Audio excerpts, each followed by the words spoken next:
Agro climatic zone के बारे में स्टडी किया था। और होप सो जो आपका पार्ट हमने स्टडी किया है एग्रो क्लाइमेटिक जोन, उसमें मैं आपको एक बार थोड़ा सा रिवाइज करवा देता हूँ, और उसके बाद जो है हम आपसे क्वेश्चन, क्योंकि एज प्रॉमिस है ना, आपने वादा किया था कि आप कम से कम 5 में से 3 क्वेश्चन के आंसर करेंगे या आप क्लास से बाहर जाएंगे, है ना। तो आपका जो प्रॉमिस है वो डेफिनेटली आप लोग निभाएंगे, है ना। चलिए भाई, तो सबसे पहले मैं रिवीजन की बात करूं तो आपका एग्रो क्लाइमेटोलॉजी, है ना, एग्रो क्लाइमेटोलॉजी के अंदर हमने क्या पढ़ा था कि agro climatology and agro ecological zone, यानी कि आपका यहाँ पर एग्रो क्लाइमेटोलॉजी के अंदर हमने जब बात की थी तो उसमें आपके क्लाइमेट और जो वेदर के फैक्टर्स थे उनको हमने स्टडी किया था। और उसमें हमने जो आपके फैक्टर्स थे उसमें सबसे पहले सोलर रेडिएशंस थी, उसके बाद आपका जो सेकंड फैक्टर था वो टेम्परेचर था, और थर्ड फैक्टर जो था वो हमारा यहाँ पर ह्यूमिडिटी था, और उसके बाद फोर्थ फैक्टर जो था वो विंड, और उसके बाद हमारा एटमॉस्फेरिक प्रेशर, एंड लास्ट आपका यहाँ पर प्रेसिपिटेशन हमने स्टडी किया था।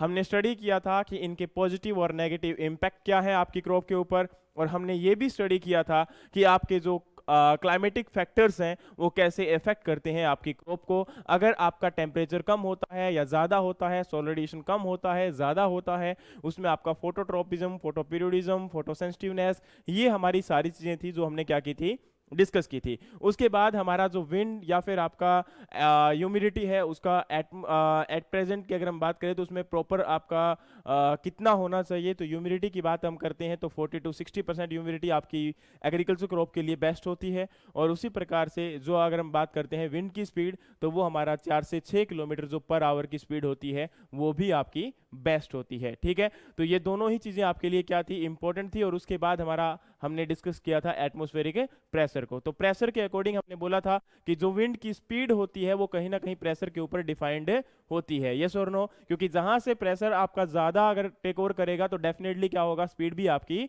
इंक्रीज होगी, ज्यादा होगी, यस और नो। एक सेकंड रुकिए।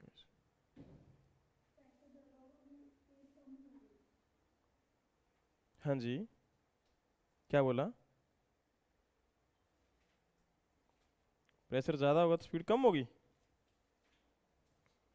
अरे मतलब किसी साइड से प्रेशर अगर ज्यादा आएगा तो दूसरी साइड विंड की स्पीड ज्यादा होगी ना। अरे अरे अरे अरे अरे, मैं गलत कहीं नहीं बताया, मुझे भी आज भी याद है, कल भी याद रहेगा, और आपको दोबारा से बता देता हूँ। प्रेशर कहीं कोई चीज़ का, देखो सबसे पहले क्या है, ये आपका क्या है, एटमोस्फेरिक प्रेशर है। और आपको एक चीज़ ध्यान रखनी चाहिए कि प्रेशर जैसे मान के चलिए यहाँ से आपका आ रहा है, यस और नो। अरे भाई यस और नो। तो प्रेशर अगर इस डायरेक्शन से है तो आपका हवा किस डायरेक्शन में, यहां इस डायरेक्शन में मूवमेंट करेगी। तो आपका जो विंड की स्पीड है वो यहां ज्यादा होगी या फिर यहां ज्यादा होगी। डेफिनेटली आप लोग बोलोगे सर यहां ज्यादा होगी, यहां कैसे हो सकती है भाई, यहां से तो मूव करना स्टार्ट हुई है, तो जहां प्रेशर लोअर होगा स्पीड तो वहीं शो होगी ना। आपने एक काम किया होगा बचपन में, देखो आपने, गेट बंद होता था आपका घर का, लेकिन उसका जो होल, की चेन की होल जिसे आप बोलते हो, वो आपका ओपन होता था। आपने की होल में से ऑब्जर्व किया होगा बाहर विंड की स्पीड जो है वो बहुत ज्यादा होती थी, लेकिन हमने फील कहां किया था उसको, इंटरनली। जो ऐसे नहीं है कि वहां प्रेशर नहीं है, प्रेशर डेफिनेटली वहां ज्यादा है, लेकिन विंड की स्पीड कहां ज्यादा है, यहां ज्यादा है, शो यहां हो रही है। समझ में आया कि नहीं आया है, क्वेश्चन क्या था।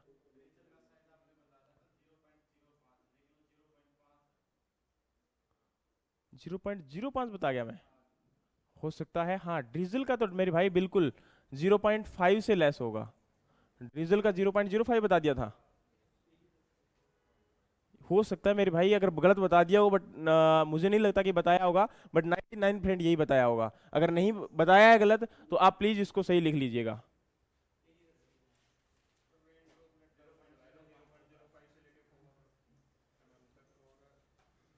अगर 0.05 बताया है तो गलत है, 0.5 ही होगा वो, ठीक है।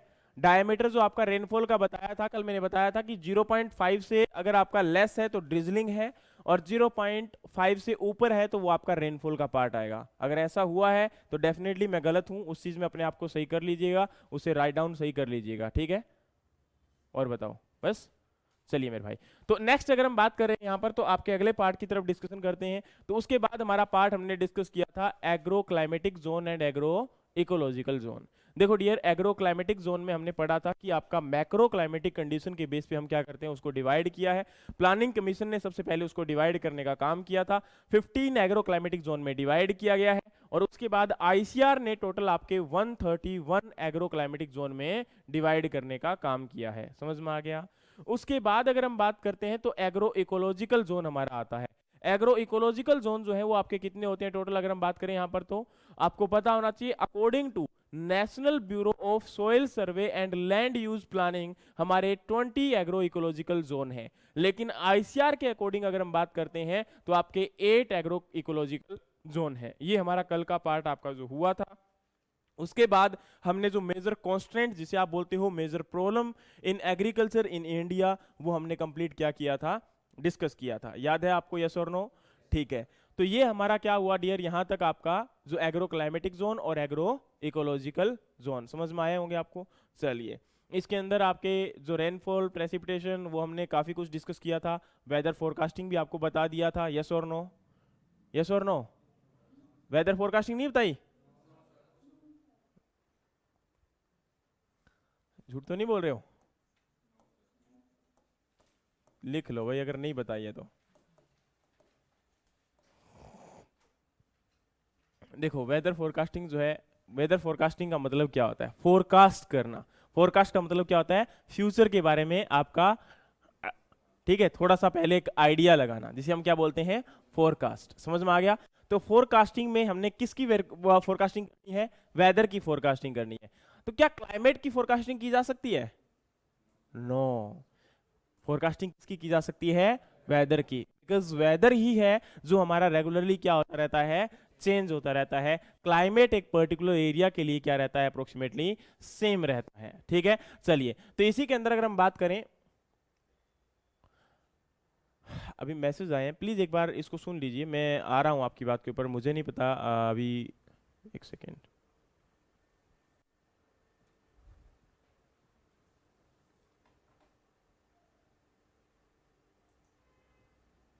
परमजीत ने लिखा है सर, मिडल गिगेंटिक जोन तक ही नोट्स हैं एग्रोक्लाइमेटिक के, उसके बाद नहीं है। क्या ऐसा है? क्या ऐसा है? नोट्स एग्रोक्लाइमेटिक जोन के आधे बच्चे बोल रहे हैं, सारे आधे बोल रहे हैं नहीं है। ऐसा कैसे हो सकता है? ये थोड़ा ना है कि आधों के अकाउंट में डाला था, आधों के अकाउंट में नहीं डाला था।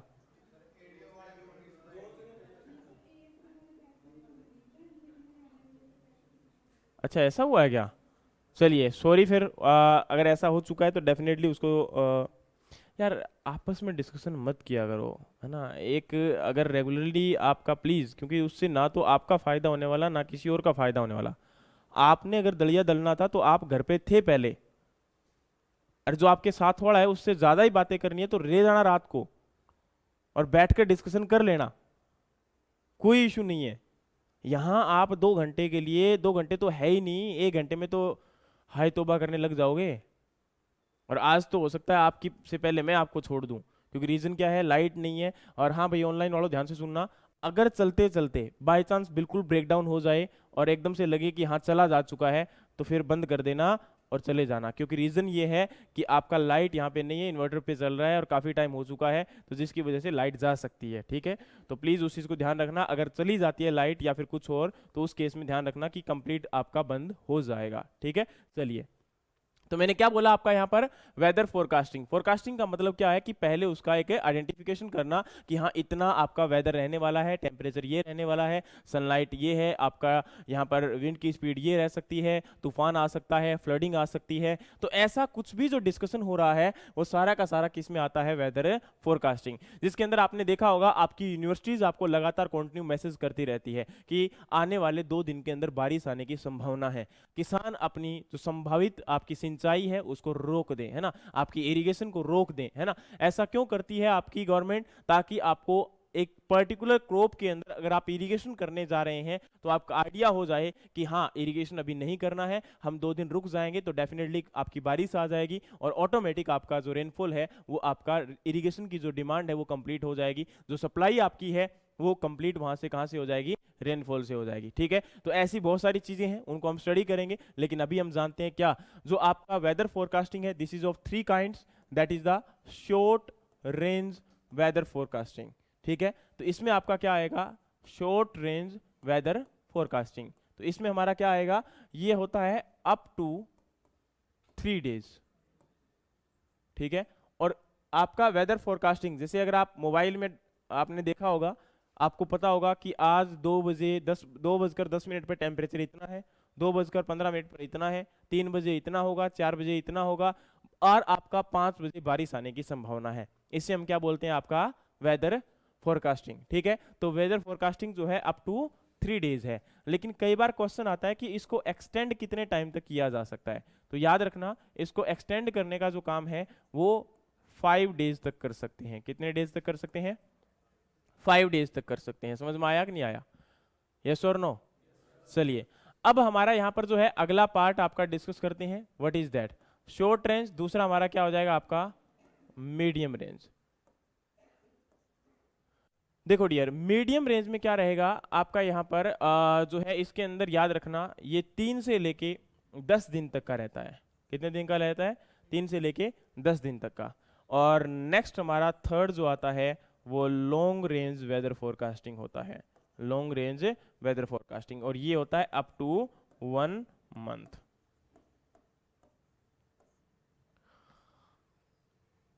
ठीक है, तो देखो डियर यहां पर क्या बोला मैंने कि आपका शॉर्ट रेंज है up to 3 days, extend can be up to 5 days, medium range up to 3 to 10 days, और आपका लॉन्ग रेंज जो है वो क्या है, अप टू 1 मंथ। देखो डियर यहां पर क्या होता है कि आपका ये वेदर फोरकास्टिंग जो की जाती है उसका बेनिफिट क्या रहता है और कैसे ये फायदा पहुंचाता है। देखो डियर सिंपल सी बात है, हमने बोला 3 दिन तक के लिए आपका शॉर्ट रेंज वेदर फोरकास्टिंग किया जाएगा। मान के चलिए आने वाले 3 दिन में हमें पता लग जाए कि बारिश होने वाली है या नहीं होने वाली, तो हम लोग क्या करेंगे, हमारी सोइंग को, हमारी इरिगेशन को हम क्या कर सकते हैं, डिले कर सकते हैं, या फिर उसको उससे पहले हम कर सकते हैं अगर हमारे उसके बारे में हमें पता लग जाए। हमें पता लग जाए कि आने वाले 3 दिन में आपका बारिश नहीं आएगी, तो हम डेफिनेटली क्या करेंगे, हमारी क्रॉप को इरिगेशन प्रोवाइड करवा देंगे। क्यों? क्योंकि हमें पता है कि हमारी क्रॉप की जो इरिगेशन स्टेज है वो क्या हो चुकी है, आ चुकी है। लेकिन अगर ऐसा हो कि हमें पता लग जाए कि आने वाले 2 दिन के बाद बारिश आने वाली है और हम आज ही अपनी क्रॉप को इरिगेशन करने वाले थे, तो हम लोग क्या करते हैं, हमारी इरिगेशन को स्टॉप कर लेते हैं, रोक लेते हैं। कारण क्या होता है, क्योंकि आने वाले टाइम में अगर बारिश आ गई और हमने इधर से इरिगेशन को कैरी ऑन कर दिया तो डेफिनेटली क्या होगा, आपका वाटर लॉगिंग कंडीशन फील्ड में क्रिएट हो जाएगी, और जिसकी वजह से क्या होगा, आपकी क्रॉप का लॉस हो सकता है या फील्ड के अंदर हमें लॉस देखने को मिल सकता है। समझ में आया कि नहीं आया? तो ये चीज बहुत इंपॉर्टेंट है डियर कि हमारी क्रॉप के अंदर जो नुकसान हो रहा है वो इरिगेशन की वजह से नहीं होना चाहिए। दूसरा, अगर आपको पता लग जाए कि आज रात को बारिश आने वाली है, तो अगर अभी आप क्या करने वाले हो, फील्ड के ऊपर स्प्रे करने वाले हो, क्या आप करोगे? नो, अपनी स्प्रे को आप क्या कर दोगे, डिले कर दोगे। पेस्टिसाइड का जो आपका एप्लीकेशन है वो क्या कर दोगे, डिले कर दोगे। क्यों करोगे? क्योंकि आपको पता है अगर बारिश आ गई तो वो हमारा जो लीफ है उसके ऊपर से पेस्टिसाइड सारा रिमूव हो जाएगा और उसकी इफेक्टिवनेस या जो एफिशिएंसी है वो बिल्कुल क्या हो जाएगी, जीरो हो जाएगी। तो डेफिनेटली डियर यहां पर क्या होगा, आपका यहां पर इरिगेशन जो है उसको करने का, और इसको आपका रेनफॉल जो है उसको आपका उसके साथ पेस्टिसाइड का या फिर उसके साथ इरिगेशन का या फिर उसके साथ सोइंग का, ये हमारे सारे के सारे क्राइटेरिया क्या रहेंगे, शॉर्ट रेंज के साथ हमारे फिक्स्ड रहेंगे, और उसी के अकॉर्डिंग हम क्या करेंगे, उनको मैनेज करने का काम करेंगे। बोलोगे सर सोइंग कैसे करेंगे? देखिए, अगर आपको पता लग जाए कि कल या परसों आपका बारिश आने वाला है, डेफिनेटली आप लोग सोइंग नहीं करेंगे। ऐसा क्यों होता है? क्योंकि आप लोगों ने सुना होगा कि आपका ज्यादातर ये कॉटन के केस में होता है। अगर आप कोई एरिया में कॉटन बेल्ट है आपका, या फिर कोई और भी आप अगर जैसे मस्टर्ड है आप एरिया में ग्रो करवाते हो, तो डेफिनेटली आपने सुना होगा अगर आपने जिस टाइम सोइंग की थी उसके दूसरे दिन अगर बारिश आ जाए तो बोलते हैं कि करंट हो गया। मतलब उसको क्या बोलते हैं, वो आपका जो सीड है वो अब जर्मिनेट नहीं करेगा। क्यों नहीं करेगा? क्योंकि that has been suppressed by a hard pan. और आपका क्या होता है, याद रखना, अगर आप लोग चाहते हो कि वो सीड जर्मिनेट करे, तो देखो रेयर चांस में कुछ जो बोल्ड सीड होते हैं, बोल्ड सीड का मतलब जिनके साइज बड़े होते हैं, वो सीड जर्मिनेट भी कर सकते हैं। लेकिन वो सीड जर्मिनेट करने के लिए आपको क्या करना पड़ेगा, आपको पता होगा बारिश के बाद जब बारिश आती है तो ऊपर आपका कंप्लीट एक ऊपर से, ऐसे नहीं कि हार्ड पेन मतलब आप तोड़ोगे तो टूटेगा ही नहीं, इसका मतलब है कि ऊपर एक लेयर हार्ड पेन की बन जाती है और उस मिट्टी को हमें ब्रेक डाउन करना पड़ता है। समझ में आ गया? एक इंस्ट्रूमेंट होता है आपका इस शेप में और उससे लेके हम क्या करते हैं, उसको ब्रेक डाउन करने का काम करते हैं। समझ में आया कि नहीं आया? आया कि नहीं आया? यहां तक कोई डाउट है? यहां तक कोई क्वेश्चन है किसी का? यस और नो? चलिए, तो ये हमारा क्या हुआ, आपका जो है शॉर्ट रेंज। अब देखो डियर, यहाँ पर मीडियम आपका रेंज और लॉन्ग रेंज भी है, इनको हम कैसे आपका यूज करेंगे। देखो डियर, अगर आपको पता लग जाए कि आने वाले 7 डेज में 10 डेज में बारिश होने की संभावना बहुत ज़्यादा है, फ्लड आ सकता है, बाढ़ आ सकता है, तो क्या आप लोग कोई क्रॉप ग्रो करवाओगे वहाँ पर? नो। जैसे कि प्रेजेंट टाइम में अगर हम बात करते हैं तो आपका गुजरात के अंदर इस साल बहुत बड़ा फ्लड आया था, याद है? तूफान आया था, गुजरात में आया था, महाराष्ट्र में भी आया था। यस और नो? अरे ये तो पढ़ा होगा, तूफान का नाम क्या था? ताऊची है या ताउते? ठीक है, ताउते जो आपका आया था उसकी वजह से क्या हुआ था, काफी नुकसान देखने को मिला था। ठीक है, अब वो क्यों हुआ था, आपको पता है कि वो आपका पहले आइडेंटिफाई कर लिया गया, लेकिन क्रॉप को बहुत पहले ग्रो करवा लिया गया था। अगर 1 महीने पहले हमें पता लग जाता है कि ताउते आने वाला है और इस स्पीड के साथ आएगा, तो क्या वहां पर फार्मर अपना क्रॉप को ग्रो करवाएगा? नो।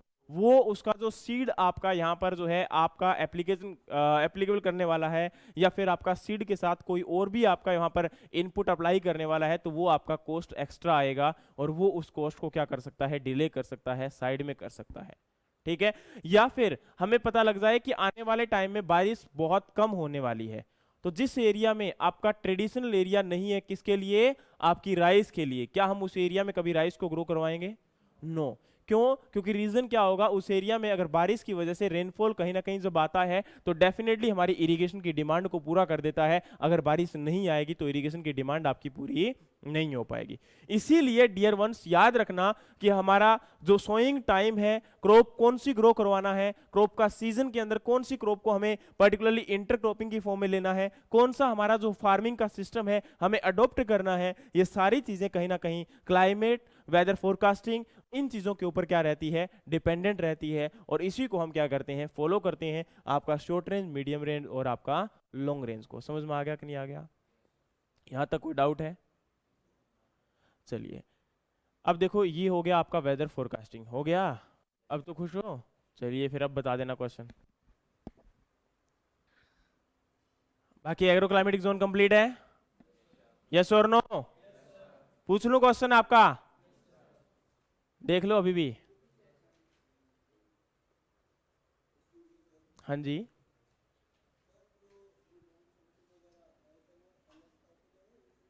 कौन सा? Remote sensing? वो तो मेरे भाई प्रिसिजन फार्मिंग है पूरा का पूरा। इसके अंदर आप पढ़ने को तो पढ़ सकते हो, लेकिन इसके अंदर पढ़ने का कोई फायदा नहीं है, क्योंकि वहां पर रिमोट सेंसिंग को पूरा डिस्क्राइब करने का काम किया जाता है। प्रिसिजन फार्मिंग पूरा टॉपिक ही रिमोट सेंसिंग के बेस पे होता है। हाँ, तो यहाँ करने को देखो यार, उसमें कोई इतना नहीं है। देखो क्वेश्चन क्या आता है वो इंपॉर्टेंट है। अगर करने को चाहें तो हम बहुत कुछ है, एग्रीकल्चर कोई छोटा मोटा। अब इसको अगर मैं बात करूं तो इसके अंदर में आपका अभी तक करवाया नहीं है, लेकिन मैं चलो आप आ ही गए, जब नाम बोल ही दिया है तो मैं और भी चीजों को डिस्क्राइब करने की कोशिश करता हूँ। सुनना पहले,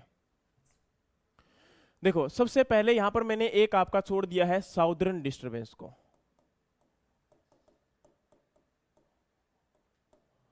एक मैंने छोड़ दिया है El Nino, La Nina, little boy,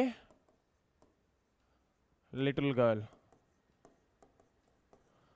देखो डियर, क्या होता है कि ये भी कहीं ना कहीं क्लाइमेट के अंदर जो प्रेजेंट टाइम में चेंजेस आ रहे हैं हमारे, उनके रिगार्डिंग ये चीजें होती है, लेकिन इसका हमारे इंडिया में प्रिवेलिंग नहीं है।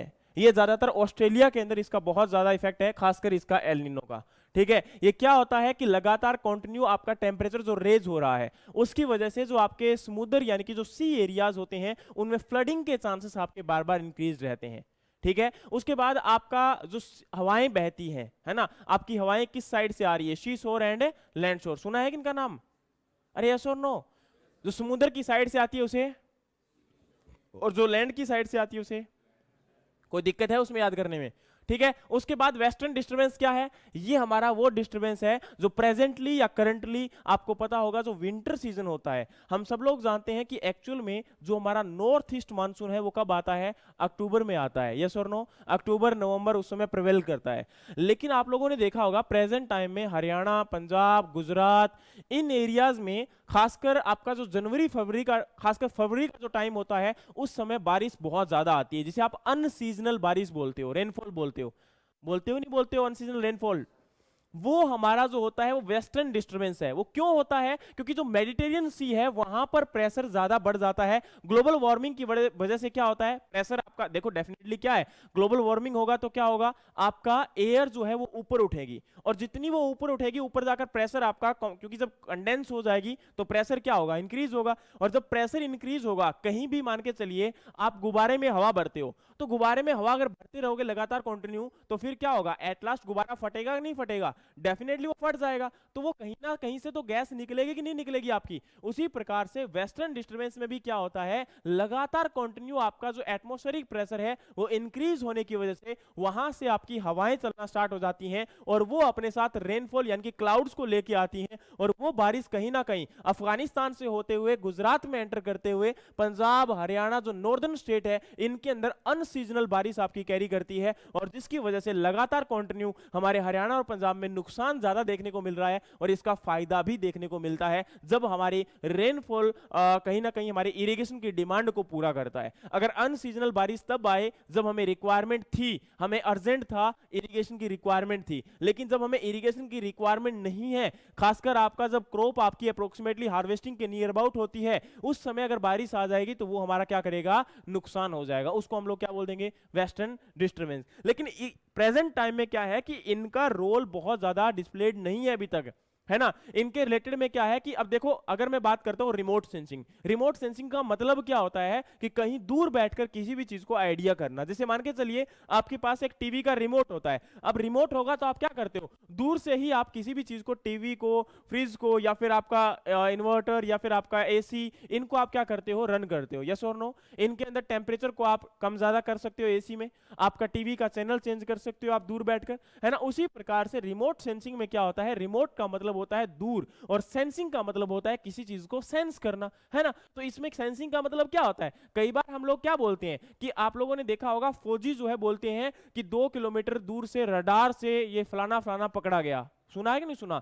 ये रडार जो होती हैं वो क्या होती हैं, ये डेफिनेटली रिमोट सेंसिंग का ही आपका एक जरिया होता है, यस और नो। ड्रोन्स वगैरह जो होते हैं वो भी कहीं ना कहीं इसमें हेल्प करते हैं, आपके जो सैटेलाइट्स होते हैं वो भी इसमें हेल्प करते हैं, बहुत सारी चीजें होती हैं वही हमारी हेल्प करती हैं। और रिमोट सेंसिंग का मतलब यही होता है, कहीं ना कहीं एग्रीकल्चर के अंदर आपका रिमोट सेंसिंग का काम क्या है, आपका प्रेजेंट टाइम में प्रिसिजन एग्रीकल्चर, जिसका नाम दूसरा होता है साइट स्पेसिफिक फार्मिंग या लोकेशन स्पेसिफिक फार्मिंग। बंद कर दो,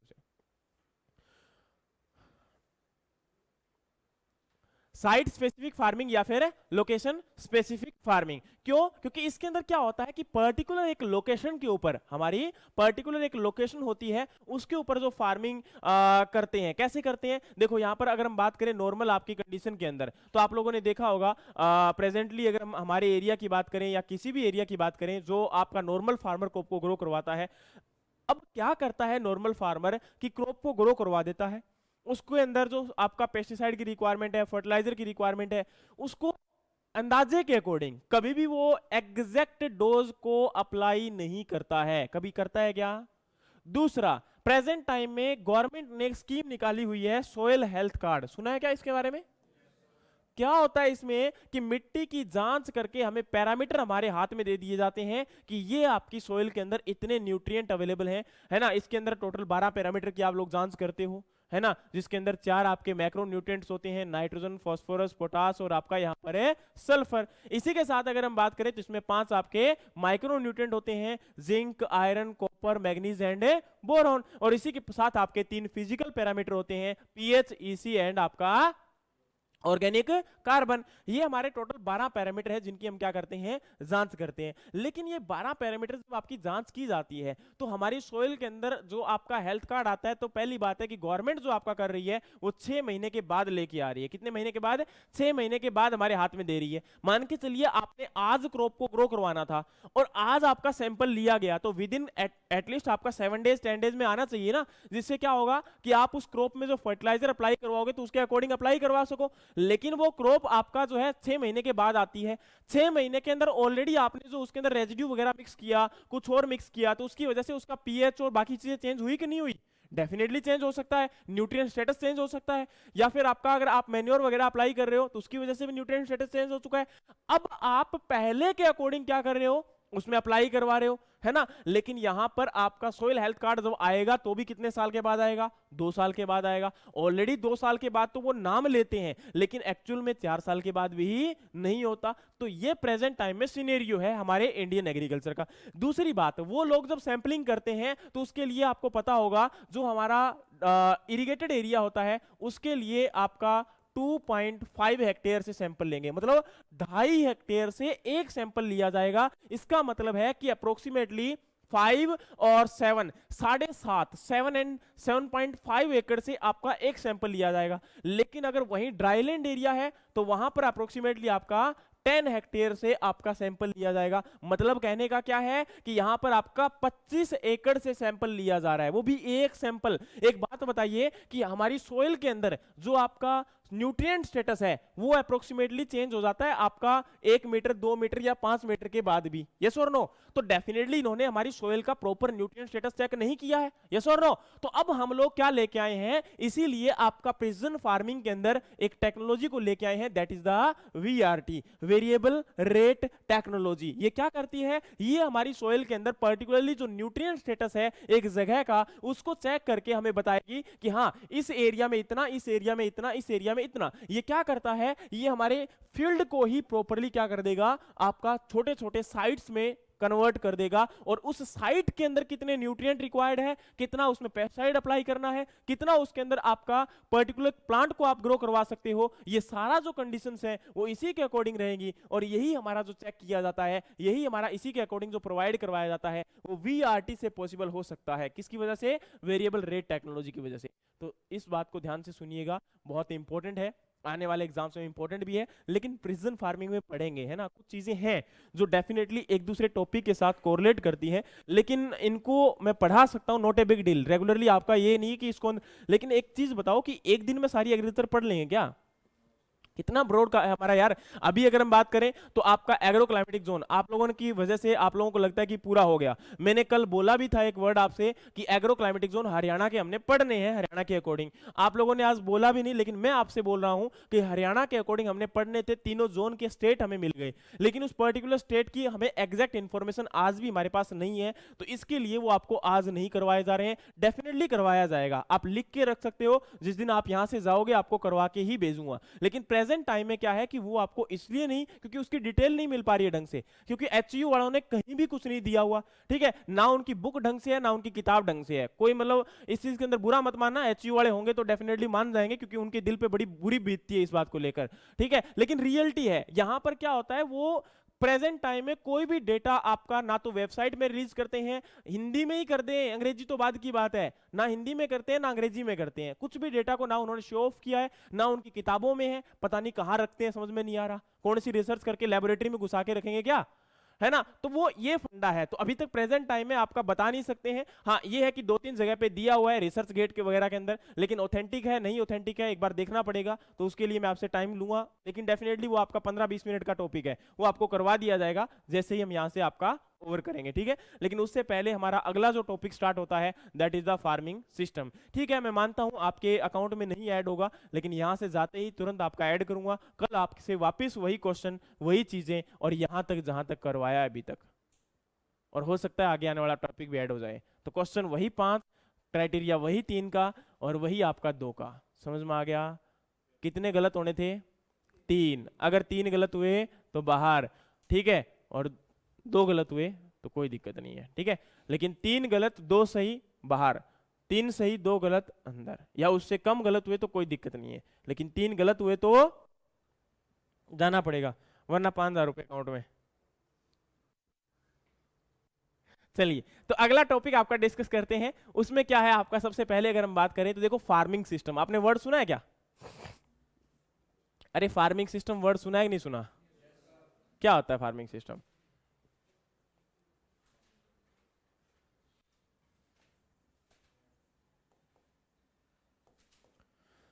देखो वर्ड जब भी हम बोलते हैं सिस्टम, सिस्टम का मतलब क्या होता है? देखो डियर, जब भी कोई पर्टिकुलर सिस्टम की हम बात करते हैं तो इसका मतलब है कि एक वेल ऑर्गेनाइज्ड आपका कोई ना कोई क्या है वहां पर है, सिस्टम अवेलेबल है। जैसे कि अगर हम बात करें प्रेजेंट टाइम में, हम लोग बोलते हैं कि आज करप्शन हो रहा है, आज जो है रेप हो रहे हैं, आज जो है ये प्रेजेंट टाइम में ये सिचुएशन है, इसके लिए आपका सिस्टम रिस्पॉन्सिबल है। कौन रिस्पॉन्सिबल है? सिस्टम। उस सिस्टम में आता कौन है? उस सिस्टम में पीएम से लेके चपड़ासी तक, आपके पीएन तक आपके क्या है, इंक्लूड है। यस और नो? उसमें आपका हायरार्की है, पीएम है, पीएम के नीचे पीएम का सेक्रेटरी, या जो आपका पीए का पीए होता है ना, पर्सनल असिस्टेंट जो होता है, उसके बाद फर्दर आपके जो बाकी असिस्टेंट आ जाएंगे, उसके बाद फर्दर आपका कोई सेंट्रल कैबिनेट मिनिस्टर्स आ जाएंगे, उसके बाद आपका यहाँ पर अगर हम बात करें तो सीएम आ जाएंगे, स्टेट के अंदर आ जाएं तो सीएम के अंडर में फर्दर आपके वही बात है, जो आपके फर्दर मिनिस्टर्स आ जाएंगे, जो स्टेट मिनिस्टर्स होते हैं, उसके अंडर में फर्दर अगर हम बात करें तो आपके आपके ऑफिसर्स जो होते हैं, डीसी आपका आ गया है ना। उसके बाद अगर हम बात करते हैं तो पर्टिकुलरली आपके उस ब्लॉक को संभालने वाले ब्लॉक ऑफिसर आ जाएंगे, है ना, या फिर आपका यहाँ पर जो है पर्टिकुलर ब्लॉक के बाद आपके तहसीलदार वगैरह, ये सारे के सारे उसी के अंदर क्या हो जाएंगे, काउंट हो जाएंगे। होंगे कि नहीं होंगे? चलिए, अब एक बात समझ में आती है कि ये सारे के सारे लोग मिलकर करते क्या हैं? ये एक सिस्टम को रन करते हैं। और सिस्टम जब रन होता है तो हमें पता है कि पर्टिकुलरली जब सिस्टम रन किया जाएगा तो उसके अंदर क्या कंडीशंस रहेंगी। उसके अंदर क्या रहेगा कि हमारे सिस्टम के अंदर हर एक पर्सन अपना अपना वर्क करेगा।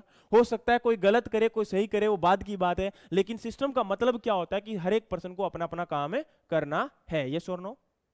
तो ये बात हमें समझ में आ गई। तो अब इसी प्रकार से यहां भी सिस्टम में क्या रहता है, अगर आपने वर्ड बोला फार्मिंग, फार्मिंग का मतलब क्या होता है?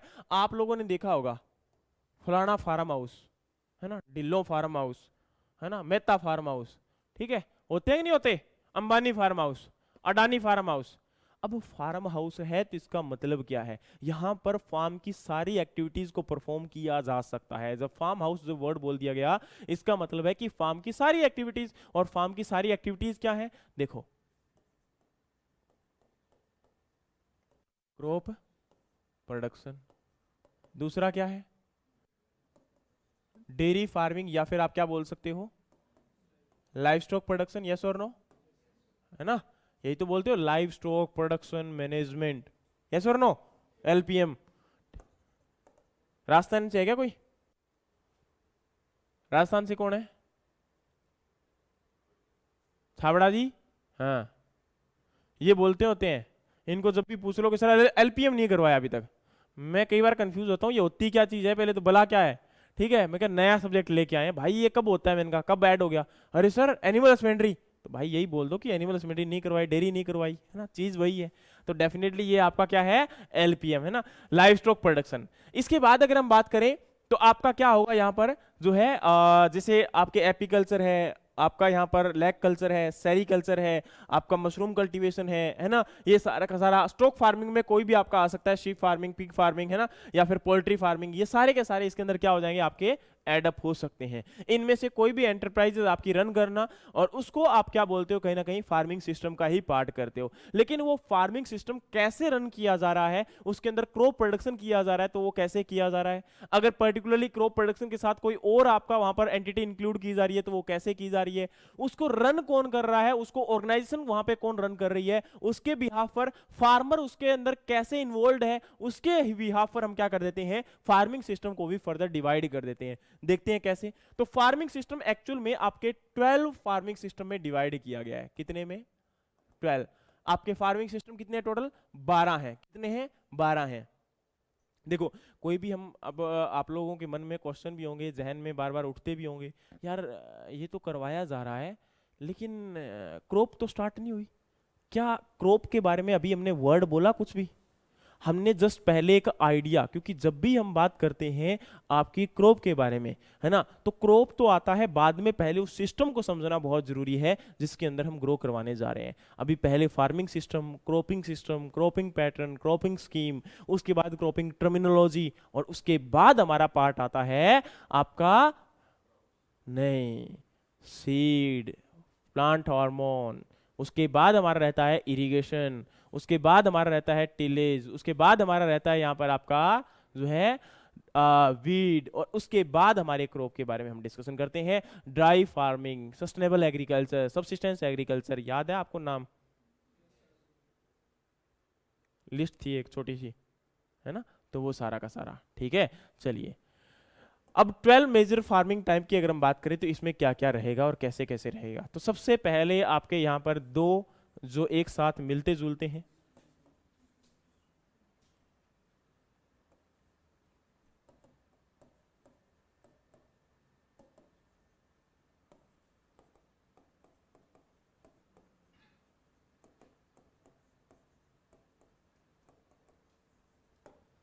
Extensive farming and intensive farming. देखो डियर, एक्सटेंसिव और इंटेंसिव नाम से ही इनका पता चलता है। एक्स का मतलब क्या है? आउट, और इन का मतलब क्या है? इन। लेकिन इसका मतलब ये नहीं होता कि ये फार्मिंग आपकी इन की जाएगी और ये फार्मिंग आपकी आउट की जाएगी। ऐसा नहीं है कि ये फील्ड में की जाएगी, ये फील्ड के बाहर की जाएगी, ऐसा कुछ नहीं होता है। या ये फील्ड के बाहर की जाएगी, ये फील्ड के अंदर की जाएगी, ऐसा कुछ नहीं है। जो आप सोच रहे हैं ऐसा नहीं है। इसके अंदर होता क्या है, देखो डियर, आपका प्रेजेंट टाइम में आपको पता है आपके पास एक लैंड अवेलेबल है, यस और नो? आप उसमें दो प्रकार से फार्मिंग कर सकते हो। कैसे? जैसे मान के चलिए आप लोगों ने उसके अंदर क्रॉप प्रोडक्शन करना स्टार्ट कर दिया। क्रॉप प्रोडक्शन में आपने क्या देखा कि जितनी रिक्वायर्ड इनपुट है, मतलब सीड रेट वहां पर रिक्वायर्ड है 10 kg, आप अप्लाई कर रहे हो 10 kg। फर्टिलाइजर की रिक्वायरमेंट है 2 kg, आप अप्लाई कर रहे हो 2 kg। आपका कोई भी वहां पर एक्स्ट्रा इनपुट जो भी है वो रिक्वायर्ड है, उतना ही आप लोग क्या कर रहे हो? अप्लाई कर रहे हो। और ये जो फार्मिंग की जाती है वो आपकी कनाडा, ऑस्ट्रेलिया, यूएसए, इन कंट्रीज में की जाती है। यहां पर क्या होता है, रिक्वायर्ड इनपुट को अप्लाई करके क्रॉप प्रोडक्शन करना जो होता है वो हमारा क्या रहता है?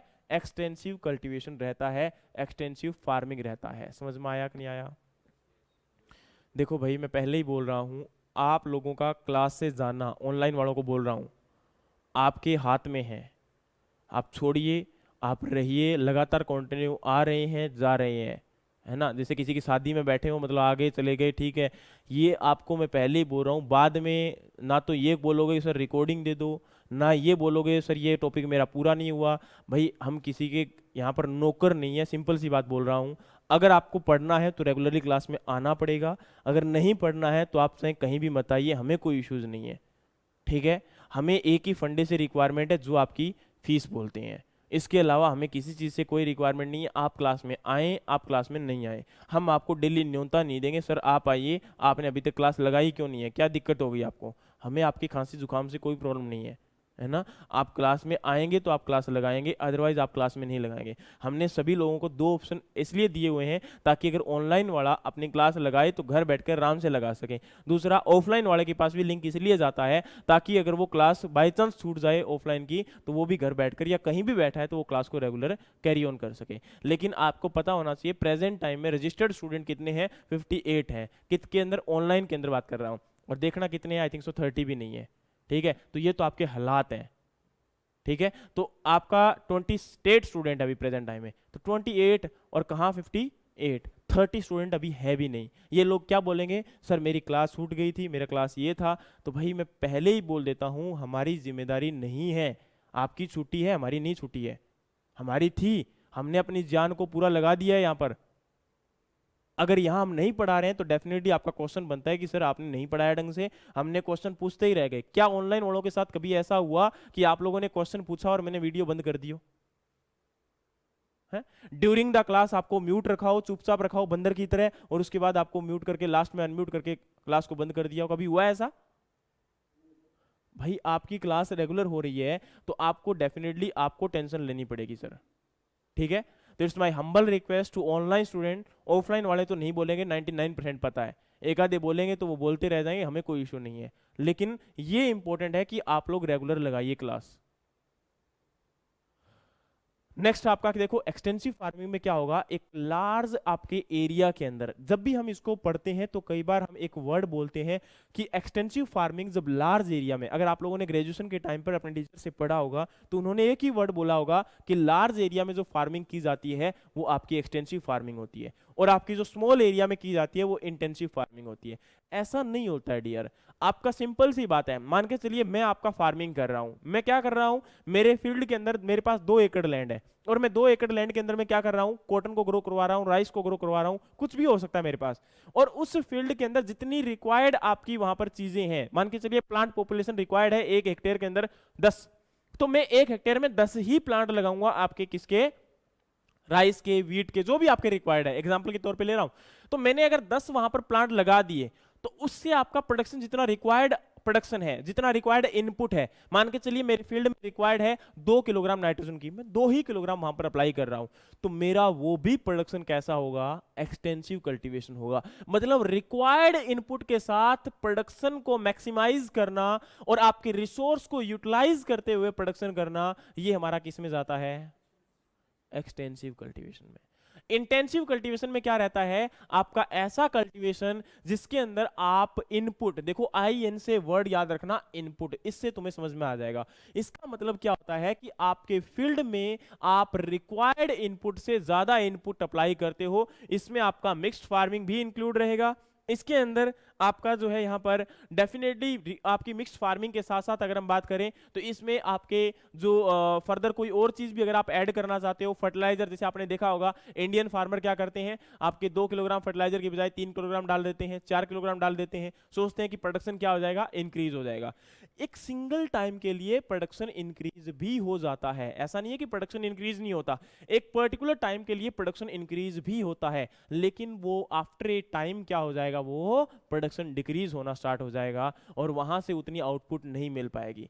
रीजन बताता हूं कैसे। आप लोगों ने देखा होगा कुछ लोग इनिशियल के अंदर नशा करना स्टार्ट कर देते हैं, वो आपका इनिशियल में बड़ी इन्फ्लेमेशन देता है, ऐसे करता है जैसे आज ही मतलब हवा में ही उड़ रहे हैं, है ना। वो शुरुआत में शौक के तौर पर क्या होता है, वो नशा अंदर आपका चला जाता है, धीरे धीरे धीरे धीरे वो डोज आपकी क्या होती जाती है, इंक्रीज होती जाती है। एक टाइम ऐसा आता है कि वो जिस चीज के ऊपर डिपेंड था वो चीज उससे भी ज्यादा डिमांड की आपकी रिक्वायरमेंट हो जाती है उसको। अगर वो पहले अफीम पर था तो अभी स्मैक पर हो जाएगा, स्मैक पर था तो टीकों पर हो जाएगा, और उससे भी आगे है तो कुछ और अगर होता होगा तो पता नहीं, ठीक है, इतना ही सुना है अभी तक, तो डेफिनेटली उस पर भी वो चला जाएगा और लास्ट में इतने बुरे हालात हो जाते हैं कि वो इंजेक्शन छोटे छोटे अपने हाथों के अंदर लेना स्टार्ट कर देते हैं, और जो उनको मिलता है पानी, गंदा पानी कुछ भी अगर मिल गया, आपके कोरेक्स है ना, जो भी आपकी गोलियां, वो क्या करता रहता है, उनको खाता रहता है, और उसकी प्रोडक्टिविटी क्या हो जाती है,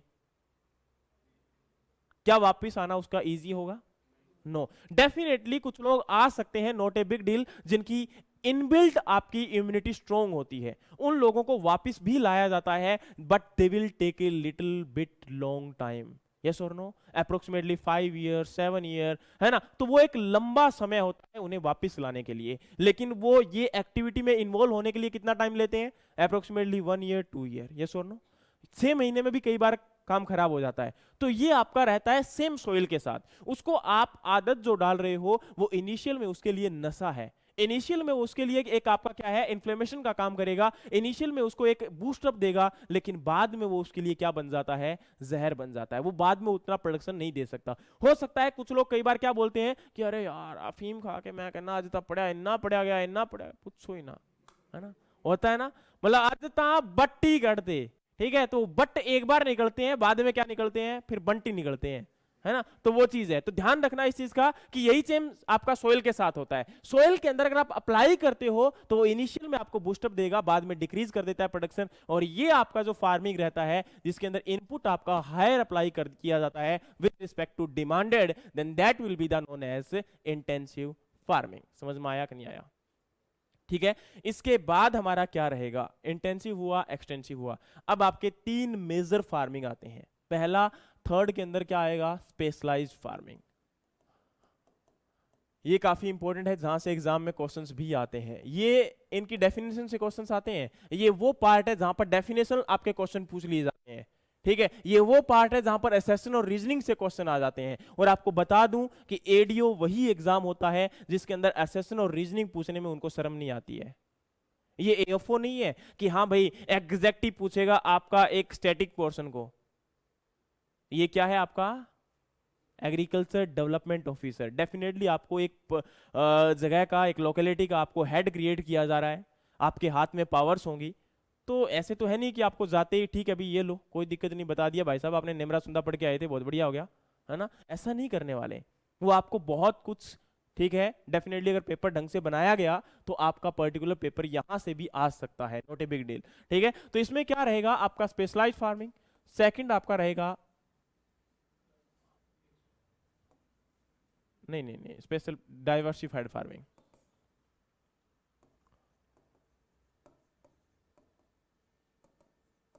और थर्ड यहां पर क्या रहता है,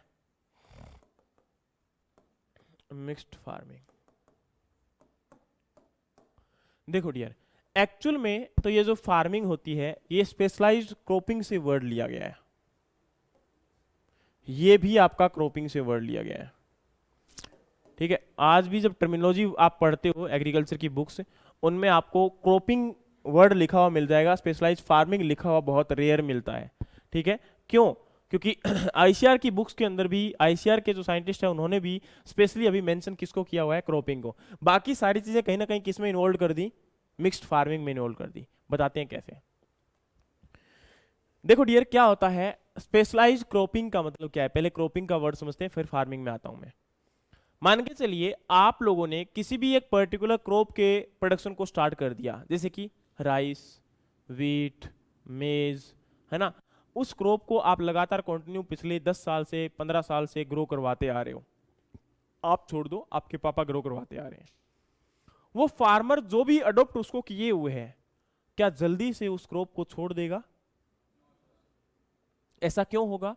क्योंकि वो उस क्रॉप के बारे में सब बातें जानता है, उसके प्रोज क्या है, उसके कॉन्स क्या है। उसके अंदर डिजीज आ गया तो वो किस आपके इंसेक्टिसाइड को, किस पेस्टिसाइड को अप्लाई करना है, या फिर उसके अंदर कोई वीड आ गया तो कौन से हर्बिसाइड को अप्लाई करना है, वो उसे हर एक नॉलेज आपकी अवेलेबल है। तो डेफिनेटली वो कभी भी उसको छोड़ेगा नहीं।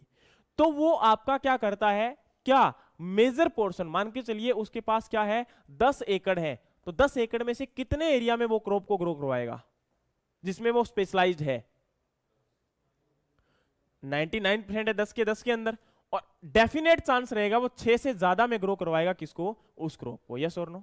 यानी कि याद रखना, स्पेशलाइज्ड क्रॉपिंग के अंदर क्या होता है, एक पर्टिकुलर जो पर्सन होता है, फार्मर होता है, वो मोर देन 50% इनकम जो है वो सिंगल क्रॉप से ही आपका एक्वायर करता है। उसी से वो प्रोडक्शन एक्वायर करेगा, जो पर ईयर के अंदर बात हो रही है यहां पर। ठीक है, पर एनम की बात होती है यहां पर। इसी प्रकार से फार्मिंग में आ जाएगा। फार्मिंग के अंदर आप पर्टिकुलर एक एंटरप्राइजेस को लेकर, या तो क्रॉप प्रोडक्शन, या डेयरी फार्मिंग, या फिर आपका मशरूम कल्टीवेशन, उसे लेकर चलेगा, और उससे जो आपका इनकम अर्न करेगा उसे आप लोग क्या बोलते हो, आपका स्पेशलाइज्ड फार्मिंग बोलते हो। और इसके बाद अगर हम बात करें तो नेक्स्ट पार्ट आपका क्या रहेगा, mixed diversified cropping. Diversified cropping के अंदर क्या होता है, क्रॉप आपका एक पर्टिकुलर ग्रो करवाया जा रहा था, किसको, राइस को, वीट को, या फिर कॉटन को। मान के चलिए कोई भी क्रॉप है आपकी, है ना, कॉटन को ग्रो करवा रहा था। कॉटन को ग्रो करवाते करवाते उसको ध्यान में आया कि यार लगातार कंटिन्यू, या फिर राइस को ग्रो करवा रहा था, अब फार्मर को माइंड में आया यार लगातार कंटिन्यू कितने कितने सालों से राइस ग्रो करवा रहे हैं, हमारी सोइल के अंदर या हमारे जो ग्राउंड वाटर है वो क्या हो चुका है, डिप्लीट हो चुका है। अब उसकी आंखें खुल चुकी है, और आंखें खुलती है तो क्या होता है, बंदा पाप को छोड़कर पुण्य की तरफ आता है ना। यस और नो? फिर वो साध बन जाता है। तो वही बात यहाँ पे हो रही। बाबा रामदेव को जानते हो?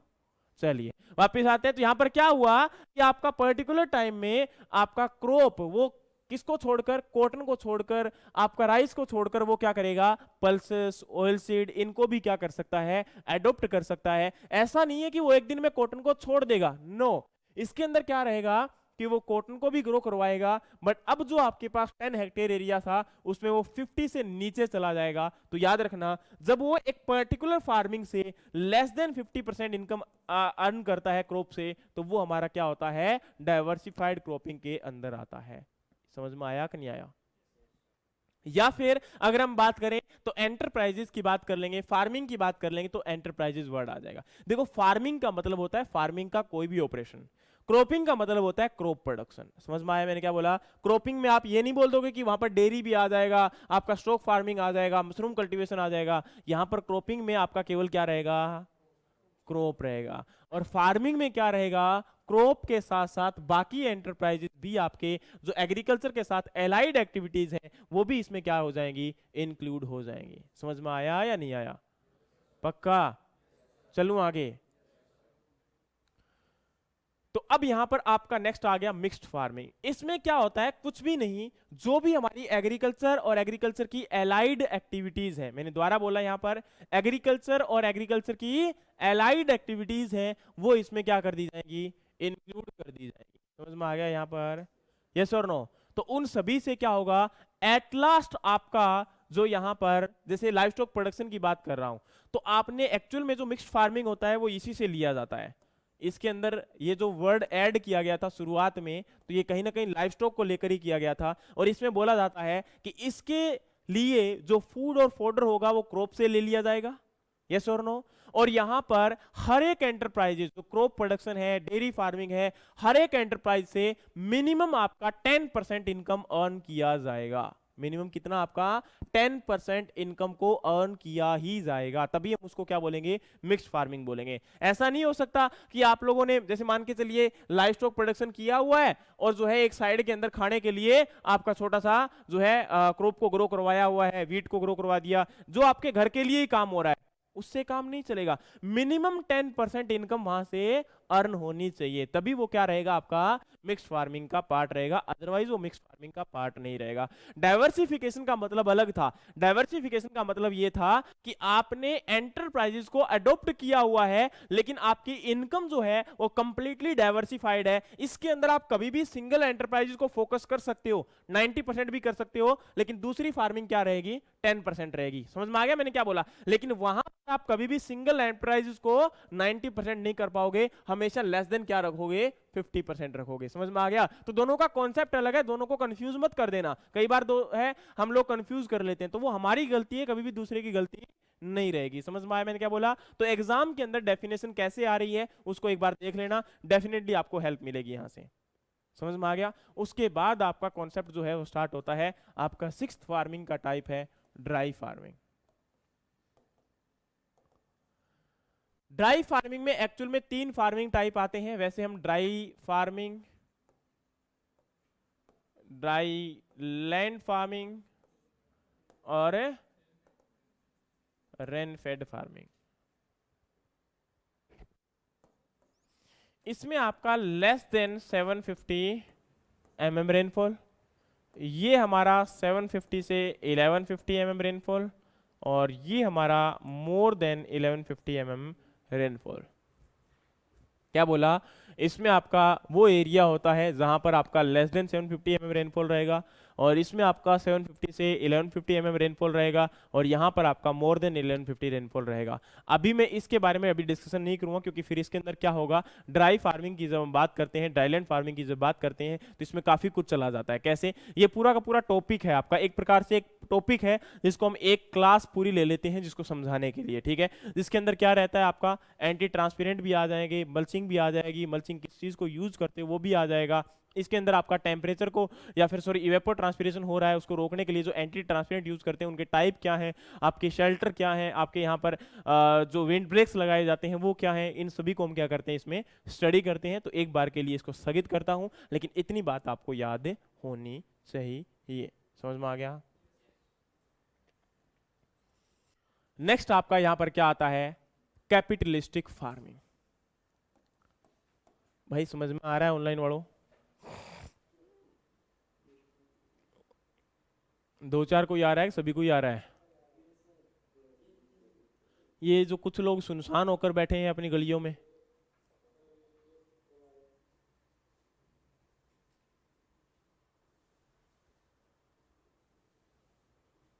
चलिए भाई,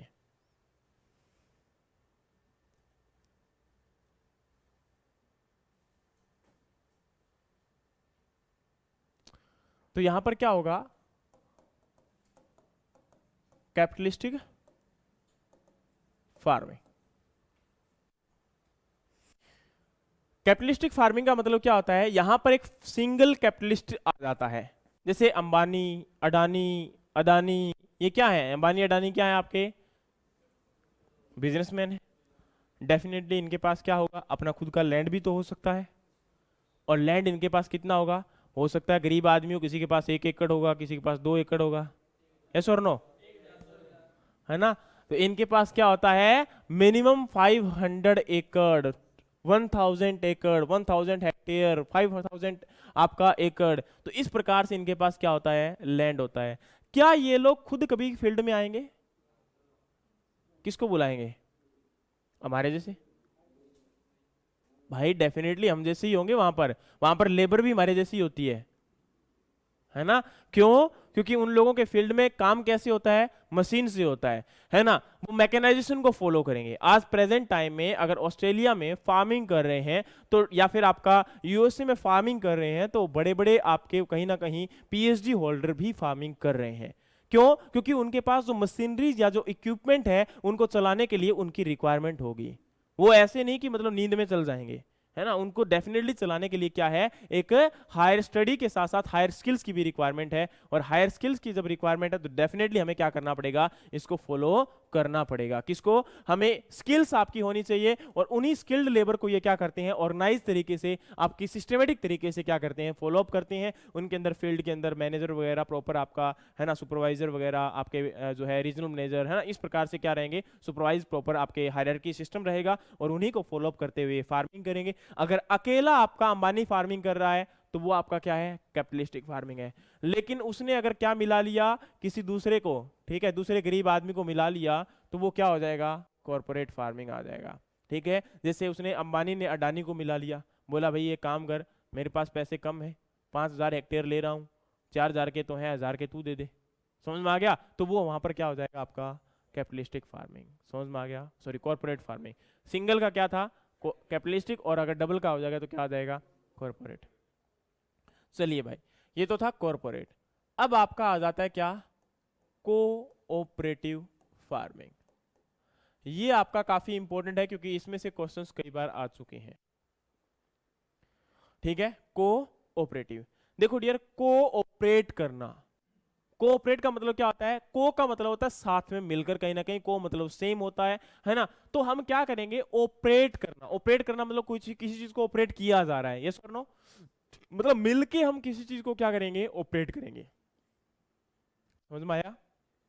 चलिए, तो यहां पर आपका कोऑपरेटिव फार्मिंग की जाएगी, और कोऑपरेटिव फार्मिंग जब भी हम करेंगे तो इसमें क्या देखेंगे हम लोग, आपकी ओनरशिप और आपकी यहां पर है ऑपरेशनशिप, इन दो चीजों को फॉलो किया जाएगा। ठीक है, चलिए वापिस आते हैं हमारी बात के ऊपर।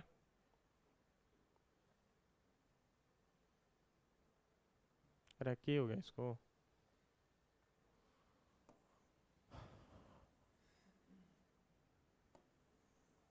देखो डियर, ये आपकी होती है 4 टाइप की, फर्दर इसके अंदर डिवाइडेड है ये। ठीक है, पहला टाइप इसके अंदर जो आपका है वो क्या है, कोऑपरेटिव, ये नाम पहले आ जाएगा, और सबसे पहला क्या आ जाएगा, cooperative better farming.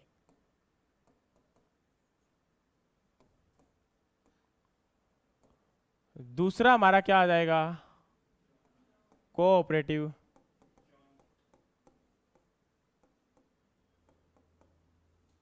Joint farming. तीसरा हमारा क्या आ जाएगा, कोऑपरेटिव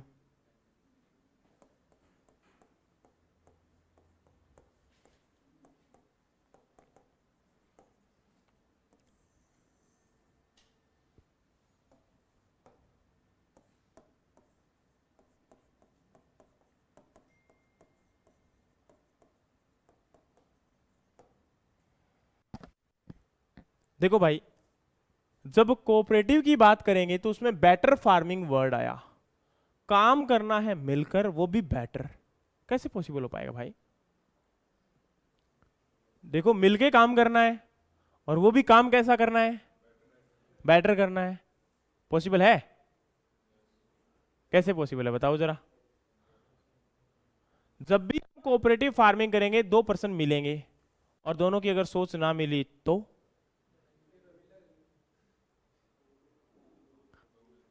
डेफिनेटली यहां पर क्या होगा, आपका जब भी बेटर फार्मिंग की बात करेंगे तो इसमें एक सिस्टम होता है, वो ये डियर कि आपका यहां पर दो चीजें देखो, जब भी इन फार्मिंग की बात करेंगे तो दो चीजों को हम चेक करेंगे।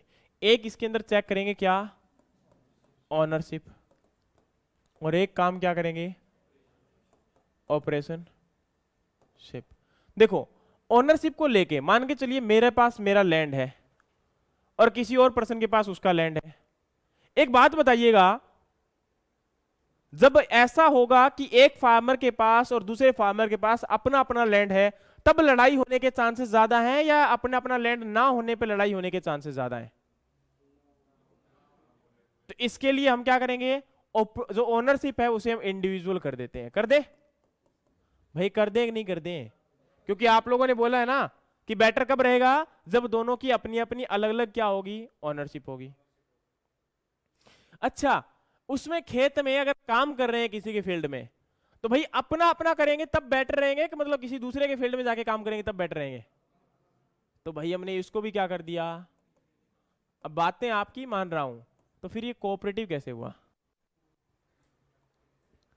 बातें आपकी मान ली मैंने, नो इशू, फिर कोऑपरेटिव कैसे है? क्या कर लेंगे? देखो डियर, आउटपुट से पहले हमें इनपुट के लिए भी देखना पड़ेगा कि इनपुट क्या होती है। जैसे मान के चलिए इस पर्सन को मशीनरीज की रिक्वायरमेंट है, तो ये अपने पड़ोसी से जाके बोलेगा भाई मशीन दे दो, है ना। इसको कोई रिक्वायरमेंट है तो इसको पैसे की रिक्वायरमेंट है तो ये पैसे दे देगा। आपस में एक दूसरे की पहले तो ये हेल्प हो जाएगी, बाद में जब मार्केट में जा रहे हैं तो मार्केट में दोनों मिलकर जा सकते हैं अपने प्रोडक्ट को इकट्ठे लेकर। इसे हम लोग क्या बोलते हैं, आपका कोऑपरेटिव बेटर फार्मिंग। क्यों बेटर? इसलिए हो गया क्योंकि इसमें ना तो हमारा ओनरशिप का झंझट है, ना ही हमारा ऑपरेशनशिप का झंझट है। समझ में आया कि नहीं आया? ठीक है। दूसरा हमारा क्या हुआ, जॉइंट फार्मिंग। अब भाई एक बात बताओ, जब भी जॉइंट लगाते हो तो क्या करते हो, पहले बनाता तो एक ही है ना, है? जब भी जॉइंट लगाते हो तो क्या होता है, पहले बनाएगा तो एक ही पर्सन रहा, बाद में अलग अलग मिलके बनाएंगे। अब कुछ लोगों को समझ में नहीं आ रहा कि जॉइंट क्या होता है। भाई जो आपके अप्रोक्सीमेटली अगर नहीं समझ में आ रहा है तो नहीं समझ में आने दो, कोई दिक्कत वाली बात नहीं है, ठीक है। हाँ बिल्कुल मेरे भाई, देखो कोऑपरेटिव बेटर फार्मिंग है, इसके अंदर मान के चलो मैं हूं एक तू है, ठीक है। सिंपल सी बात है, हमारे पास फील्ड है, तेरे पास तेरे 2 एकड़ लैंड है, मेरे पास मेरे 2 एकड़ लैंड है, दोनों का लैंड बिल्कुल पास पास में है, ठीक है। अब मैंने और तूने मिलकर डिसीजन लिया कि भाई देख मेरा लैंड है मेरे पास, तेरा लैंड है तेरे पास, तू अपने लैंड में काम कर, मैं अपने लैंड में काम करता हूं। लेकिन जब भी मुझे मशीनरीज की रिक्वायरमेंट हो, जो तेरे पास है तू मुझे दे देना। कौन सा ऑपरेशनशिप है? ऑपरेशनशिप है तो मशीन, तेरी मशीन मैं ले आया तो ये ऑपरेशनशिप सेम कैसे हुआ? तेरी मशीन लेके फील्ड में काम तो मैं ही कर रहा हूं ना। अरे ऑपरेशन कैसे सेम? ऑपरेशन का मतलब क्या होता है, काम करना। यहां मशीनरी से, अरे सुन तो ले, पहले आगे जाने तुझे मेरे को, मेरे बाप है, पहले सुन। इसमें क्या होगा, मान के चल मशीनरी तेरी है, मैंने मशीनरीज को यूज किया, मेरे पास मान के चलिए आपका कोई ट्रॉली है, ट्रैक्टर है, वो मेरे पास है। अब वो बड़ा है, अब क्या करेंगे हम, हमारा जो प्रोडक्ट है, अब जब तेरे को फील्ड में मार्केटिंग के अंदर जाने की रिक्वायरमेंट है, मार्केट में क्या होगा, अगर आप लोग अकेले जाओगे तो आपकी कोई नहीं सुनेगा। इसीलिए आज गवर्नमेंट भी एक चीज को प्रमोट कर रही है, फार्मर प्रोड्यूसर ऑर्गेनाइजेशन। और यहां पर केवल एक फार्मर, 2 फार्मर नहीं हो सकते, यहां पर 10 फार्मर भी हो सकते हैं। और 10 फार्मर का फील्ड अपना अपना रहेगा, काम अपना अपना रहेगा, और आपस में एक दूसरे के साथ मशीन शेयरिंग हो सकती है, मनी शेयरिंग हो सकती है। और जब भी उनको रिक्वायर्ड होगा, यानी कि उनका आउटपुट आएगा, वो लोग मार्केट में भी एक साथ में जाएंगे, और मार्केट में जाने के बाद उनकी बार्गेनिंग पावर क्या हो जाएगी, इंक्रीज हो जाएगी। और बार्गेनिंग पावर इंक्रीज होगी तो डेफिनेटली उनकी इनकम इंक्रीज होगी। इसलिए वो कोऑपरेटिव के अंदर आता है, इसलिए उसको कोऑपरेटिव के अंदर काउंट करते हैं। कोऑपरेशन करना मतलब आपका एक दूसरे के साथ मिलके काम करना।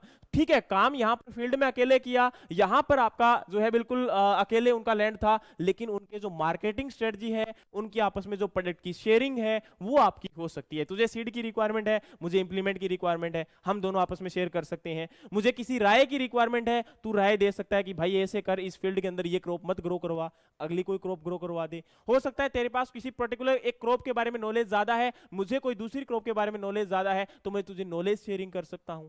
लेकिन तेरे फील्ड में जाके काम तो नहीं किया ना, ऑपरेशन तो नहीं किया ना, तुझे राय दी, तुझे इंप्लीमेंट दिए, तूने मुझे राय दी, तूने मुझे इंप्लीमेंट दिए, हम मार्केट में गए तो प्रोडक्ट को साथ में लेके गए, लेकिन मैंने कहीं भी तेरे लिए कोई काम नहीं किया, तूने मेरे लिए कोई काम नहीं किया। That was just a mentally sharing. Mentality को शेयरिंग किया है हमने, हमारे इक्विपमेंट को शेयरिंग किया है। ना तो तू अकेला इक्विपमेंट दे रहा है, ना मैं अकेला इक्विपमेंट दे रहा हूं, ठीक है। इसलिए क्या हुआ, कोऑपरेशन हुआ। कोऑपरेशन का मतलब क्या होता है, एक दूसरे का सहायता करना, ठीक है। अब हम बात आते हैं, कहां चला गया ये भी बोलने लग गया कि छोड़ दो मेरे को। नेक्स्ट आपका क्या आ गया, ज्वाइंट फार्मिंग। ज्वाइंट के अंदर क्या होता है, देखो सीधी सी बात है, जब आप लोगों के पास लैंड अपना अपना होगा, यानी कि ये क्या होगा आपका, ये क्या होगा आपका इंडिविजुअल, ठीक है। लेकिन आप लोग मिलके आपस में क्या करते हो, एक राय बनाते हो कि भाई देख, ना तो मेरे से अकेले से काम होता, ना तेरे से अकेले से काम होता, हमें लेबर को बुलाना ही पड़ेगा। लेबर को बुलाने से अच्छा है कि तेरे फील्ड में मैं काम कर दूं, तू मेरे फील्ड में काम कर देना। पहले तू मेरी जो है कटाई करवा दे, फिर मैं तेरे फील्ड में क्या कर दूंगा, कटाई करवा दूंगा। तो ये आपस में क्या हो गया, मिलके ऑपरेशनशिप दोनों ने क्या कर लिया, मिलके कर लिया, इसलिए हमने इसको नाम दे दिया। बात समझ में आई कि नहीं आई। और अब हमारा आ गया टेनेंट। टेनेंट का मतलब क्या होता है, किराएदार। क्या होता है इसका मतलब, किराएदार। एक बात बताओ भाई, जैसे मान के चलिए आप लोगों ने किसी भी जमीन को रेंट पे लिया फार्मिंग करने के लिए, आपके गांव में करते हैं नहीं करते, लोग करते हैं। अगर आप लैंड जो है वो रेंट पे लेते हो तो 1 साल के लिए लैंड रेंट पे ले सकते हो, यस और नो। 6 महीने, 2 साल, वो आपका अंडरस्टैंडिंग है कि कितने टाइम के लिए ले रहे हो। लेकिन मुझे एक बात बताओ, जैसे ही आप लोगों ने उसको लैंड को रेंट पे लिया, क्या जो पर्सन पहले उसके ऊपर आपका जिसका अधिकार था, जिसकी लैंड थी, क्या उसका ओनरशिप खत्म हो जाएगा, उसका भी ओनरशिप रहेगा। लेकिन 1 ईयर के लिए, 2 ईयर के लिए आपका भी क्या हो चुका है, ओनरशिप हो चुका है। इसका मतलब यहां पर ओनरशिप क्या हो जाएगा,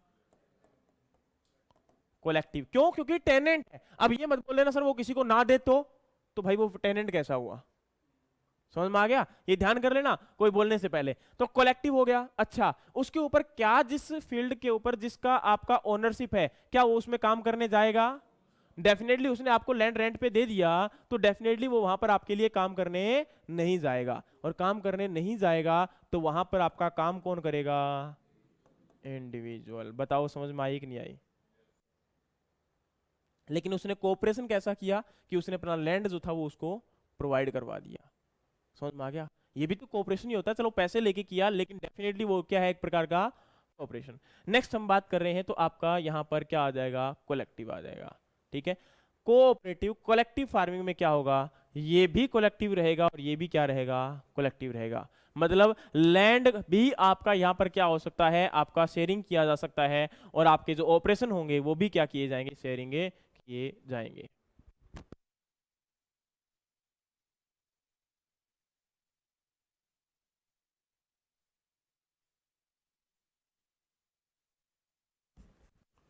क्या हुआ, किसी ने पूछा।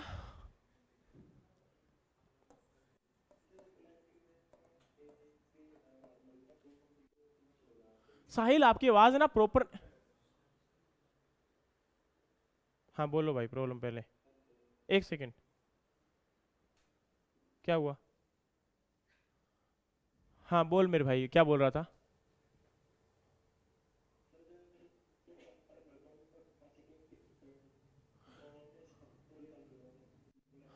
ब्रदर आपके साइड नेटवर्क प्रॉब्लम होने की वजह से आपने कई बार टीवी देखा होगा, जैसे पहले एंटीना होते थे तो आवाज़ देखी थी कैसी आती थी, वही सेम आवाज़ हमारे पास आ रही है। प्लीज़ मैसेज के ऊपर आपका चैट करके लिख सकते हो, मैं उसको पढ़ लूंगा डेफिनेटली मेरे भाई, ठीक है, जल्दी से। देखो क्या बोला, कलेक्टिव फार्मिंग में क्या रहेगा, आपका ओनरशिप भी यहाँ पर क्या होगा, कलेक्टिव होगा, और जो आपका ऑपरेशनशिप है वो भी क्या रहेगा, कलेक्टिव रहेगा। लेकिन ये है कोऑपरेटिव कलेक्टिव फार्मिंग, वर्ड सुना मैंने। लेकिन आपका एक फार्मिंग का टाइप भी होता है जिसे हम बोलते हैं कलेक्टिव फार्मिंग। देखो ये आपका कोऑपरेटिव कलेक्टिव फार्मिंग है, और ये कैसा है आपका कलेक्टिव फार्मिंग।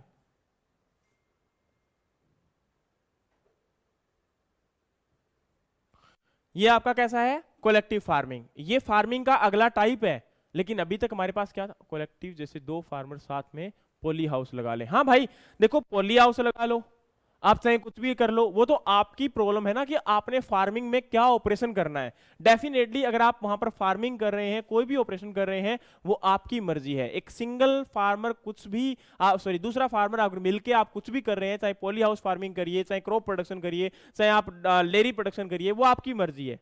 ठीक है, नेक्स्ट कहाँ गया भाई, हाँ ये रहा। तो कोऑपरेटिव कलेक्टिव फार्मिंग में क्या रहेगा कि दो फार्मर मिलके जब आपका फार्मिंग करेंगे, ऑपरेशन भी वहां पर क्या करना पड़ेगा, मिलके करना पड़ेगा। ये हमारा क्या रहेगा कोऑपरेटिव कलेक्टिव फार्मिंग रहेगा। लेकिन इस कलेक्टिव फार्मिंग में क्या रहता है, सब लोग जितने भी उस सोसाइटी, मान के चलिए हम सब लोग क्या है, आपके 50-60 लोग मिल गए आपस में। अब हम लोगों ने क्या किया, भाई मेरे पास 2 एकड़ लैंड है, तेरे पास 10 एकड़ लैंड है, किसी तीसरे के पास 10 एकड़ है, 50 एकड़ है, 60 एकड़ है। सभी लोगों ने क्या किया, एक सोसाइटी को बनाया। क्या बनाया, एक सोसाइटी क्रिएट की। उस सोसाइटी के नाम पर आपने लैंड को क्या कर दिया, आपका प्रोवाइड करवा दिया। मैंने क्या बोला, इसमें हमने क्या किया, एक सोसाइटी क्रिएट की, और सोसाइटी के नाम पर सब कुछ हमने आपका बना दिया। ओनरशिप जो है वो किसके नाम पर कर दी, सोसाइटी के नाम पर कर दी। जैसे ही ये सोसाइटी के नाम पर ओनरशिप की गई, वैसे ही हम लोगों ने क्या बोला, अब देखो जैसे मान के चलिए मैं इंस्टीट्यूट रन कर रहा हूं, तो मैं बोलूंगा भाई देखो मैं तो इंस्टीट्यूट रन करता हूं, मैं तो फील्ड में नहीं आ सकता। ठीक है, दूसरा कोई एक पर्सन बोलेगा भाई मैं तो जॉब कर रहा हूं, मैं फील्ड में नहीं आ सकता। तो हम क्या करेंगे, हमारे काम तो नहीं कर रहे हैं, लेकिन हमने क्या किया हुआ है, लैंड दिया हुआ है। डेफिनेटली यस और नो। तो कुछ लोग अब वहां पे क्या है, ऐसे भी हो सकते हैं जिनके पास लैंड हो सकता है हो ही ना, भाई हो भी तो सकता है ना ऐसा, तो वो लोग भी आ जाएंगे उसमें। अब क्या होगा कि उसी के अकॉर्डिंग जिसका काम होगा और जिसका लैंड होगा, उसके अकॉर्डिंग वहां पर सोसाइटी में पहले ही डिसाइड किया जाएगा कि आपको कितना परसेंट शेयर जो है मिलेगा, और वही शेयर बेसिस उसको लास्ट में डिसाइड करके प्रोडक्शन के बाद उनको डिवाइड कर दी जाती है। और यही हमारा जो फार्मिंग रहता है वो क्या रहता है, कलेक्टिव फार्मिंग रहता है। समझ में आया कि नहीं आया?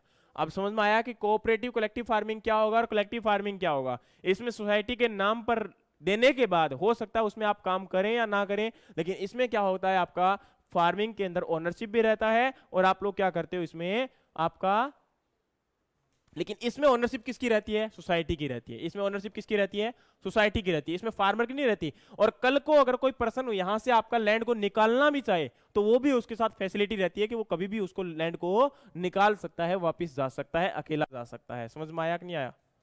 अरे भाई यस और नो, मरे बड़े होते हो।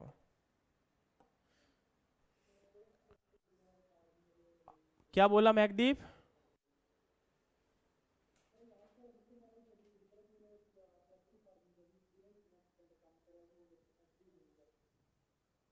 Please please please speak again,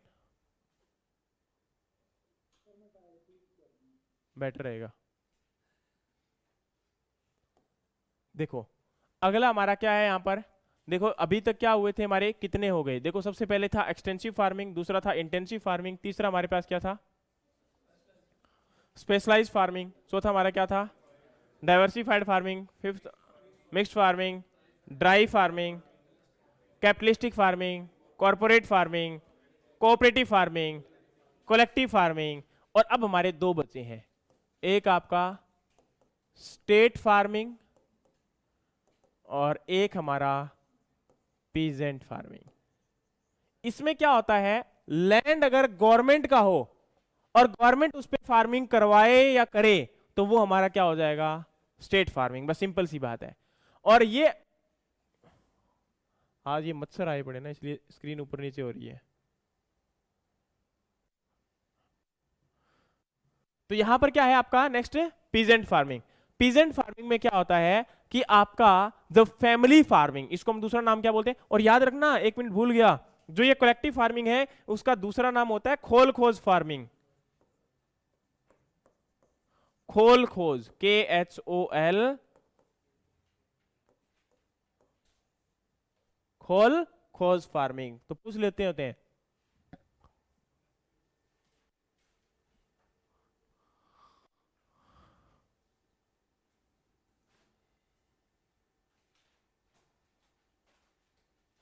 यार अभी तो सारा का सारा समझाया था 10 बार। 1 मिनट रुक जाओ मेरे भाई, मैं पहले इसको समझा दूं फिर उसके बाद बताता हूँ। पीजेंट फार्मिंग में क्या होता है, इसका दूसरा नाम फैमिली फार्मिंग, मतलब फैमिली के लोग मिलके आपस में जो फार्मिंग करते हैं उसे हम क्या बोल देते हैं, आपका पीजेंट फार्मिंग। समझ में आ गया कि नहीं आ गया? ये हमारे क्या रहे फार्मिंग के सिस्टम या टाइप, जो भी आप बोल दो, ठीक है। नेक्स्ट हमने क्या बोला था, आपने क्वेश्चन पूछा कि सर कलेक्टिव फार्मिंग और कोऑपरेटिव कलेक्टिव फार्मिंग में क्या डिफरेंस होता है। अब पहली बात है, मैक आगे से क्वेश्चन पूछना है तो वीडियो ऑन कर लो मेरे भाई, वरना मेरे से क्वेश्चन मत पूछना। सेम एक पर्सन के और के साथ है, अगर आप लोग क्वेश्चन पूछना चाहते हो तो वीडियो ऑन करो, अदरवाइज मेरे से क्वेश्चन मत पूछना। मुझे भी पता होना चाहिए यार, आप सो रहे हो क्या कर रहे हो, आप कहीं वीडियो बंद करके कहीं भी चले गए हो, मुझे क्या पता इस चीज के बारे में, मैंने ठेका थोड़ा ले रखा आपका। मुझे वीडियो ऑन चाहिए चाहे आपकी कोई भी प्रॉब्लम है, I don't care about that thing. Collective farming क्या होगी याद रखना, आपका वो फार्मिंग होता है जिसके अंदर फार्मर जो है वो क्या करता है, आपका एक सोसाइटी के नाम पर सभी फार्मर लैंड को प्रोवाइड करवा देते हैं, और उसके बाद उसके अंदर जो ऑपरेशन होंगे, उसके अंदर जो काम होंगे, उसी के अकॉर्डिंग और जो अपना लैंड कितना दिया गया था उनके बेसिस पर क्या होगा, आपका शेयर बेसिस जो होगा वो डिवाइड कर दिया जाएगा according to society rules. And this is possible also that any person can remove और you can extract their land again and can separate, आपका लैंड जो है उसको सेपरेट करके उस पर भी फार्मिंग कर सकता है। लेकिन कोऑपरेटिव कलेक्टिव फार्मिंग में क्या होता है, लैंड जो है उसके ऊपर ओनरशिप सभी की क्या होती है, साझी होती है, और उसके ऊपर हम सब लोग क्या करते हैं, आपके फार्मिंग ऑपरेशन को भी क्या करते हैं, कैरी ऑन करते हैं, ठीक है। ये हमारा क्या रहता है, cooperative collective farming. Hope so समझ में आया होगा, ठीक है। इनके अंदर डेफिनेटली जो आपका क्वेश्चन पूछा जाता है वो कैसे पूछा जाता है कि कौन सा फार्मिंग टाइप है जिसके अंदर ओनरशिप इंडिविजुअल है बट आपका ऑपरेशनशिप कलेक्टिव है, तो क्या हो जाएगा आंसर, ज्वाइंट फार्मिंग। आपका ऐसा कौन सा फार्मिंग है जिसके अंदर ओनरशिप कलेक्टिव है बट आपका ऑपरेशनशिप क्या होता है, इंडिविजुअल होता है। अब आप लोग पता है क्या बोलते हो, इसके अंदर सबसे बड़ी दिक्कत ये है कि जैसे ही अभी तो ये पढ़ रहे हो आपको समझ में आती है, और जब ये चीजें नहीं देखी होती तब एग्जाम में जब चले जाते हो तब आपको लगता है यार ऐसा भी कभी होता है कि ओनरशिप तो कलेक्टिव होगी और आपका जो फार्मिंग के अंदर अगर हम देखें तो आपका इंडिविजुअल जो है उसके अंदर फार्मिंग करेगा। ऐसा तो कभी पॉसिबल नहीं हो सकता, आप लोग सोचते ही रह जाओगे। लेकिन ऐसा कब पॉसिबल हो रहा है, कैसे पॉसिबल हो रहा है, अपनी तरफ से बातें मत बनाना, क्योंकि अपनी तरफ से जब बातें बनाओगे तो हमेशा कंफ्यूज रहोगे। हाँ ये है कि याद करने का तरीका आपको ढूंढ सकते हो, अगर इससे बेटर आपको मिले जो मैंने आपको बताया था डेफिनेटली आपका हेल्प मिलेगा, ठीक है। तो ये हमारा क्या हुआ, आपका टॉपिक हुआ कंप्लीट। अब मुझे बताइए कि आगे पढ़ना चाहते हो या फिर यहीं पर, यस और नो, आगे कोई है मूड?